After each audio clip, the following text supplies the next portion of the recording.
At this point, I think it's okay to ask again, is Kenjaku truly gone?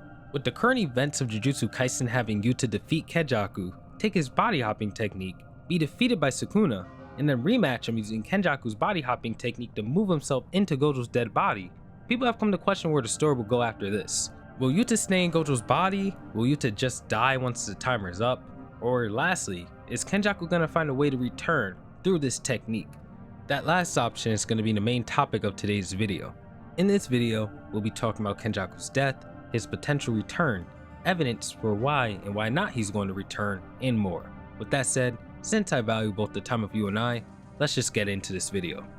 If there were a de facto character who has dominated the entire narrative of Jujutsu Kaisen, it would have to be Kenjaku. In the last 1,000 years of the world, this character has manipulated the majority of events in the series with a hint of luck to assist him. In the Shinjuku Showdown arc, the entire world is at stake, and the cast is at risk of being wiped out by Sukuna because of Kenjaku's 1,000 year finally coming to fruition. Couple this with Kenjaku being the parent of the protagonist, one of the two primary antagonists of the story, and a schemer with a 100% success rate, and you can see why most of us are looking at his defeat in the arc with a side eye.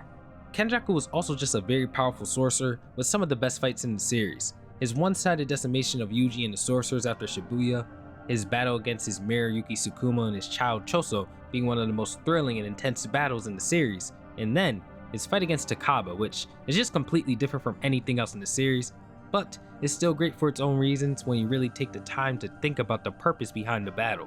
Also, it does a great job at displaying how Kenjaku's intelligence is on another level and even serves him in battle.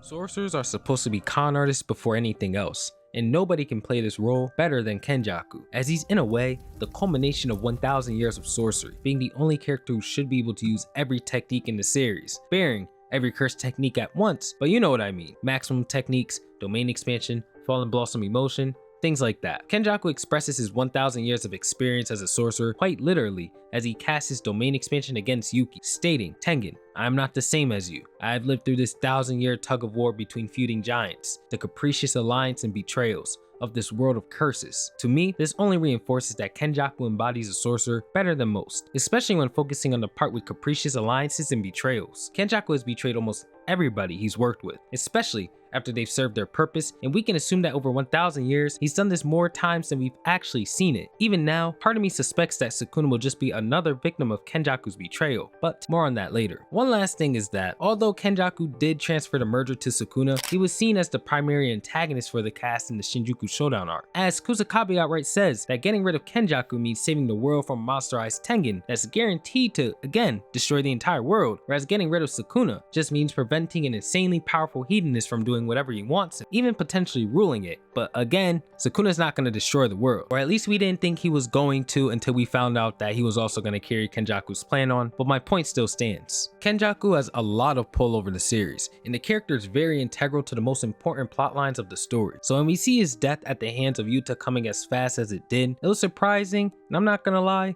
lackluster. Honestly, nobody even believed he was truly dead with us being left on a cliffhanger after he said his will shall be carried on. But when we see Yuta stab him in the head with the sword, that was the final nail in the coffin for most. As I've said earlier, it is a bit lackluster considering all of the build-up he's had throughout the entire series, and he was even more dangerous than Sukuna in certain areas. If Kenjaku is truly gone, I do wish we had one more conventional battle out of him where we can see his abilities and sorcery truly challenged. But then again, Maki herself outright says that if Kenjaku could not be defeated by Yuki, then he just cannot be defeated through conventional means. I still wish we got it regardless, and sacrifice Hakari, he don't make a difference anyway. I don't think Kenjaku versus Takaba was a bad fight, but I think it was a bad fight to end Kenjaku's character on. It does do a great job at displaying Kenjaku's strongest asset in battle, and why he is truly impossible for anybody not named Gojo to defeat through conventional means, but I want a final battle to display every asset a character has. You can argue that Yuki's fight did this, but if you're sending the character off, do it again. Let me know what you guys think about this point here though. Something else Kenjaku was missing was one more meeting with Yuji, the person whose life he's made a living hell and quite literally ruined every single part of it, all for the sake of his own amusement. I had always held the belief that once Yuji put all the pieces together about Kenjaku, he'll probably hate him more than he hates Sukuna. Maybe Yuji just will never find out though, as in the very first chapter of the series, he does say that he does not really care about finding out about his parents or anything like that. But if I had to guess, he's gonna find out. I can't see Yuji just ending the series being completely ignorant to everything that's happened to him. Here, I think I've said enough to prove my point of there being more to be desired when it comes to Kenjaku. So enough of the build up and thoughts surrounding his character and death. Let's move on to his potential return. With the full details of Kenjaku's ability being a mystery, even to the cast, I'm certain that there will be a twist involving it. This technique has been present for the entirety of the series, and we still have no explanation on it. We've even learned everything Sukuna can do, with the exception of one of his cursed tools before getting an explanation on the body hopping. As we know from chapter 261, our cast has no idea what will happen to Yuta when his 5 minutes are up when it comes to the usage of his copying Kenjaku's technique and combination. And in response, Meme says that if it's a technique that requires constant or intermittent activation, he will die. And if it's one that can only be activated once, Yuta will be stuck in Gojo's body. But again, this explanation comes from a group of characters who do not know the specifics of Kenjaku's ability, and that's very important. With that in mind, I'll take a guess here and say that when Yuta's 5 minutes are up, we'll get the full explanation on the ability and twist, if there is one. In the event that there is a twist, I've said this back in my 261 review, but I'm someone who thinks that Kenjaku's curse technique will work similarly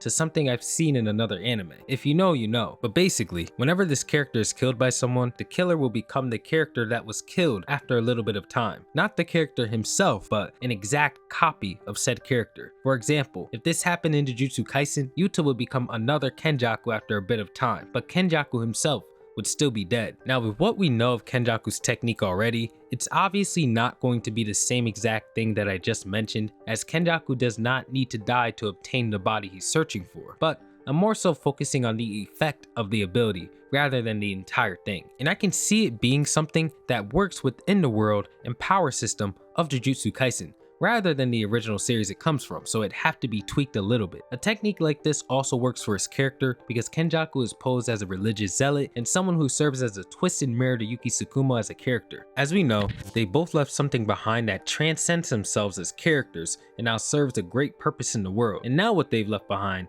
are battling to determine the fate of the world. I'll elaborate more on this dynamic later in the video, but if Kenjaku has an ability where he keeps resurrecting copies of himself to carry on the previous Kenjaku's mission of achieving their goals, it'd work for the Yuki Kenjaku parallel, as it shows how selfish Kenjaku is as a person through imagery in comparison to Yuki, who's extremely selfless. Also, Kenjaku would be the closest human to a curse, as he always quote-unquote reincarnates. It'd be a cool use of irony considering how much he despises curses. Kenjaku also has crossed everybody he's worked with but Sukuna. As we know, him and Sukuna have a binding vow of sort, and I don't believe we know the full extent of this except for the fact that they're both working on the merger. To this day, I'm a believer of Kenjaku crossing Sukuna, although he could accomplish this without even being alive. Now, like with all videos, I'll address the other side, so let's talk about reasons why he probably wouldn't or shouldn't return. First, Kenjaku mirrors Yuki in many ways throughout the series. Their ideals are the same in wanting to evolve humanity, but they differ with the results they desire. Kenjaku wants to create a monster that stands above all organisms at any cost, whereas Yuki wants to evolve humanity by removing every human's cursed energy and removing curses as a whole. Yuki dies and passes her book on to Choso,